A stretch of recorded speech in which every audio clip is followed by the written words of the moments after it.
Hola, soy el doctor Camilo Raiden, miembro del equipo de miembro superior del Hospital Fernández del Servicio de Traumatología. En esta clase veremos algunas causas comunes de dolor en el hombro y en el codo. El hombro doloroso es uno de los motivos de consulta más frecuente en nuestra especialidad. Tiene múltiples causas, de las cuales la estadísticamente más frecuente es la patología subacromial y las lesiones del manguito rotador. Si bien hay otras causas, como vemos acá, todo lo que es la inestabilidad, las lesiones del labrum glenoideo, la artrosis glenumeral, ya sea primaria o secundaria, artrosis acromioclavicular, la necrosis ósea de la cabeza humeral, patología del tendón del bíceps, también es una frecuente causa de dolor miofascial en el hombro, patología tumoral, dolor visceral referido, nunca olvidarlo, menos frecuente la artritis séptica, también la capsulitis adhesiva es otra causa de dolor o una complicación de otra patología del hombro. A los fines didácticos hoy solamente vamos a centrarnos en las lesiones del manguito rotador para poder tener un entendimiento más profundo de estas lesiones. Vemos acá la anatomía de los músculos pertenecientes al manguito rotador. Tenemos en la cara anterior del hombro, desde la fosa subescapular, el músculo subescapular yendo a insertarse en el troquín de la cabeza humeral. Y en la cara posterior vemos el músculo supraespinoso por encima de la espina y de la espina de la escápula, yendo a insertarse en la porción más anterior del troquíter, un poquito más a posterior la inserción del músculo infraespinoso y más inferior el músculo redondo menor. Son 4 músculos en total que forman este manguito que envuelve la cabeza del húmero.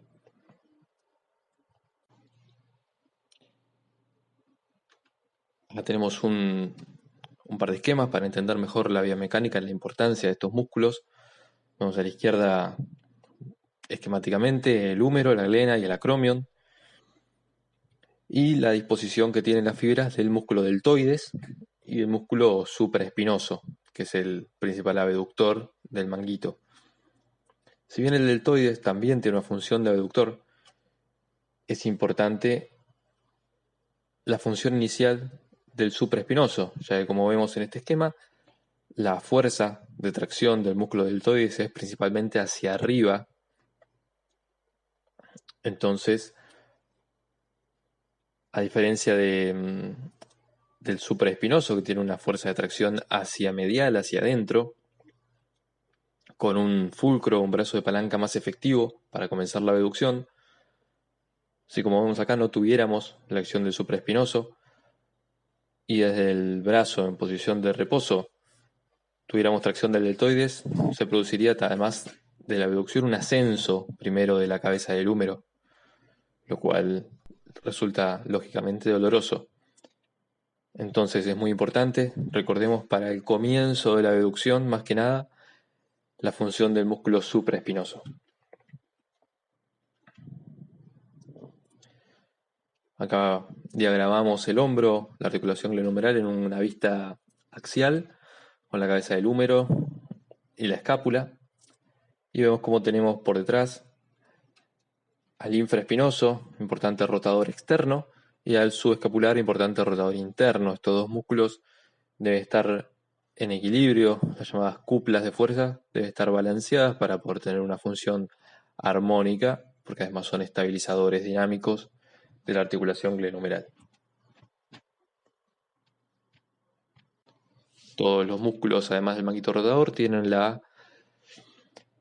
la función de descender la cabeza humeral durante la abducción, contraponiéndose a las fuerzas elevadoras del deltoides. Si bien todos los músculos del manguito rotador pueden sufrir lesiones a nivel de su inserción humeral, el que más frecuentemente se ve afectado es el supraespinoso, y la mayoría de las lesiones comienzan en este lugar que se muestra en la imagen, en el borde anterior de la inserción del supraespinoso. Con menor frecuencia se afecta el infraespinoso, el subescapular por lo general no se ve afectado y el redondo menor muy rara vez. se encuentra lesionado.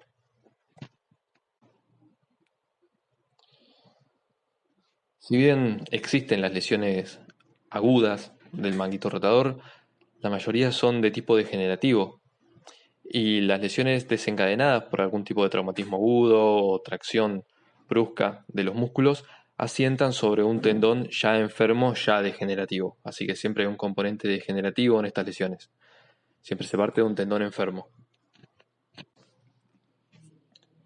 Existen numerosos modelos, numerosos sistemas de clasificación para las lesiones del manguito rotador, dependiendo qué aspecto se quiere considerar. Existen clasificaciones para hablar del patrón, la combinación de tendones afectados, la calidad tisular de los músculos, la progresión y la morfología de la lesión, el grado de desgaste de la articulación secundaria a la lesión del manguito y más que acá no mencionamos. El cuadro clínico de estas lesiones va a ser de dolor, lógicamente, en la cara anterolateral del hombro, si bien puede irradiarse también en la cara lateral o posterolateral. Es un dolor de predominio nocturno, los pacientes se despiertan por el dolor, tienen dificultades para dormir, no encuentran una posición cómoda. Y además la dificultad para la abducción del hombro, el movimiento de peinarse o de llevar la mano a la espalda. En las mujeres el movimiento de sacarse el corpiño.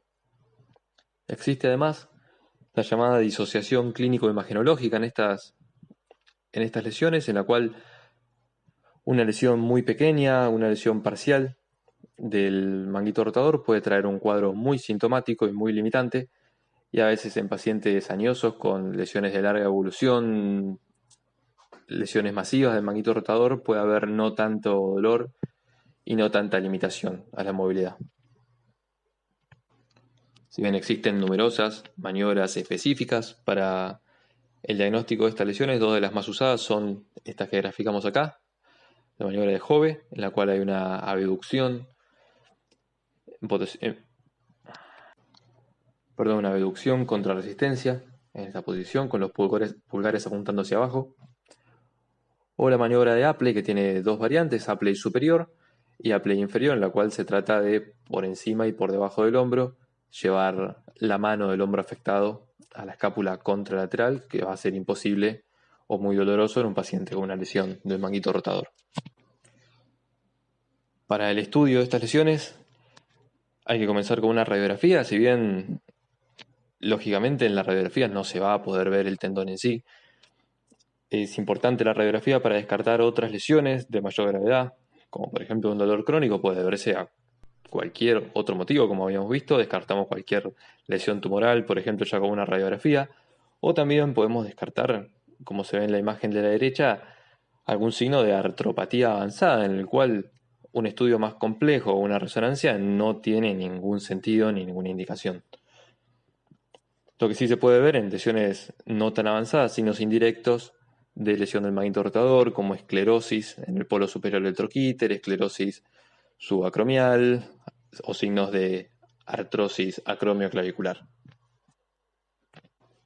Otro signo importante es el ascenso de la cabeza humeral, que lo podemos evaluar midiendo el espacio entre el borde inferior del acromion y la cabeza del húmero.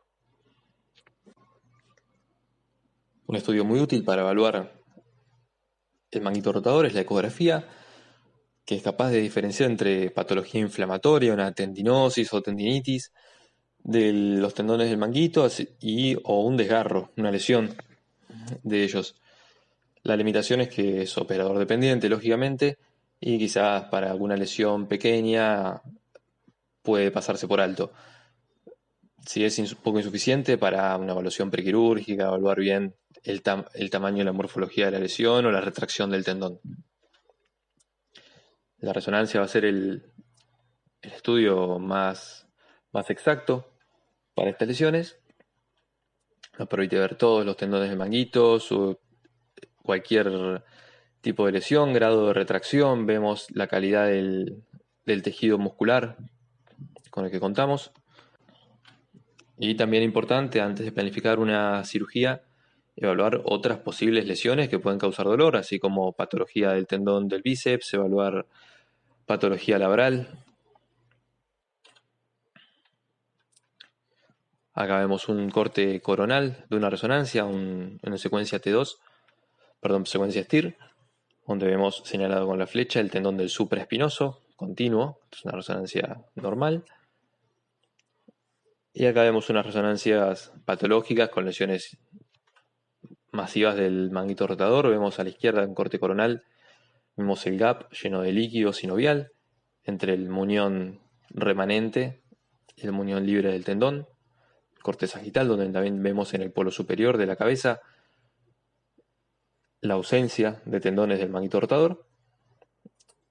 Y a la derecha el corte axial, donde vemos que el compromiso se extiende al músculo subescapular en este caso. El tratamiento tiene varias opciones. La primera y más importante de todas ellas es tratamiento con kinesiología, que consiste en ejercicios de fortalecimiento de los músculos rotadores. Se usa muy habitualmente las TheraBands, que son unas bandas elásticas de resistencia progresiva, para fortalecer los rotadores de tal forma que puedan suplir las funciones del músculo supraespinoso, por ejemplo, lesionado, además de fortalecer los músculos periescapulares y tratar la disquinesia escapular, tratar la propiocepción. Hay un montón de elementos a trabajar. Hay veces que los pacientes vienen después de una kinesiología no efectiva, y en realidad lo único que hicieron es sesiones de magnetoterapia, que eso aislado no da ninguna ventaja. Pero la kinesiología es el tratamiento muy efectivo y el más costo efectivo de todos, pero es algo que hay que trabajar mucho tiempo. El paciente tiene que aprender los ejercicios para hacer en casa, porque si no, siempre puede haber alguna recidiva del dolor. Otra opción son las infiltraciones. Se usan mucho las infiltraciones con corticoides, también se están usando ahora las de plasma rico en plaqueta. Obviamente estas no van a poder reparar la lesión, solamente tienen un efecto analgésico que es transitorio en el mejor de los casos, pero tiene buena utilidad para poder disminuir el dolor y que el paciente pueda iniciar un buen plan de rehabilitación y fortalecimiento. Otra opción para los casos, para pacientes jóvenes o para casos en el cual el tratamiento conservador no es suficiente, es la reparación. Directamente se hace la reinserción con arpones a la cabeza humeral de la lesión del músculo lesionado. Se puede hacer vía artroscópica o vía abierta. Hay casos en los cuales la reparación no es factible porque hay mucha retracción de los músculos o el tendón es de una calidad inaceptable, en el cual existe la opción, una indicación más limitada, de transferencias tendinosas. Por ejemplo, se puede usar parte del músculo dorsal ancho, transferirlo al que tiene inserción en el borde externo de la corredera bicipital. Se lo puede transferir hacia el troquíter para suplir la función rotadora y abductora del supraespinoso. Y la opción para casos ya avanzados con artropatía degenerativa es la artroplastía reversa. Vemos acá dos esquemitas, una artroplastía anatómica del hombro y en comparación la artroplastía reversa, en el cual tenemos una esfera, una glenoesfera y una copa en el extremo proximal del húmero. Estas prótesis, por su mecánica, ejercen un efecto de fulcro que hace que puedan funcionar y tener una buena mecánica sin la acción del manguito rotador, que sería imposible con una artroplastía convencional.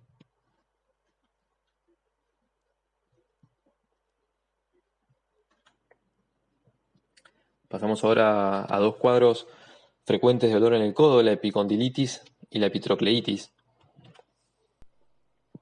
Se trata de dos cuadros dolorosos de origen degenerativo en la inserción de los músculos epicondilios o epitrocleares, respectivamente.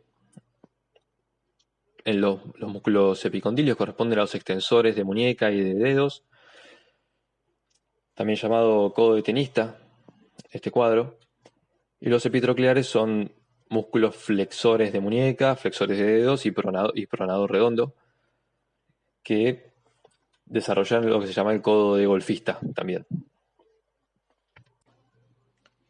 Afectan más frecuentemente a hombres deportistas de mediana edad, dan dolor palpatorio en el epicóndilo o la epitróclea, según corresponda, y podemos desencadenar el dolor también por una extensión de muñeca o supinación contra resistencia en la epicondilitis, o por flexión de muñeca o pronación contra resistencia para la epitrocleitis. El diagnóstico con el examen físico en la clínica es suficiente para hacerlo e indicar el tratamiento.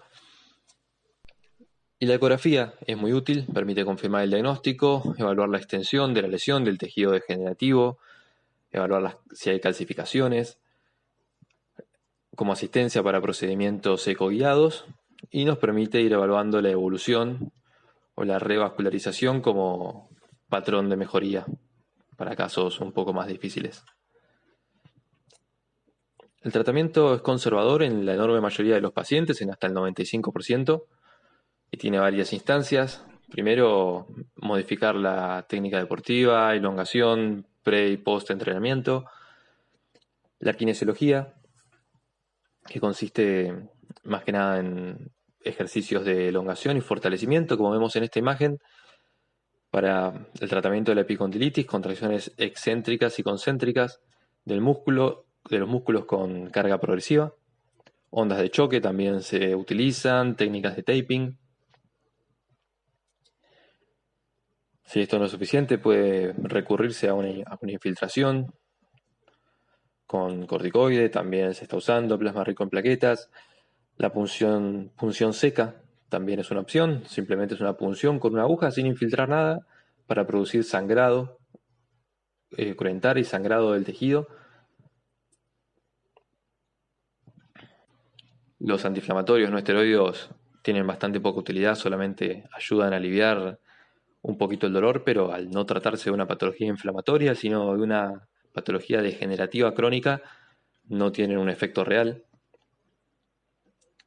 Y en caso de que no funcione el tratamiento conservador, existe la opción de liberación quirúrgica, que consiste en resecar el tejido degenerativo afectado y hacer un cierre del tendón, correntar un poco y eliminar irregularidades de la zona de inserción ósea. Pero es muy frecuente tener que recurrir a él.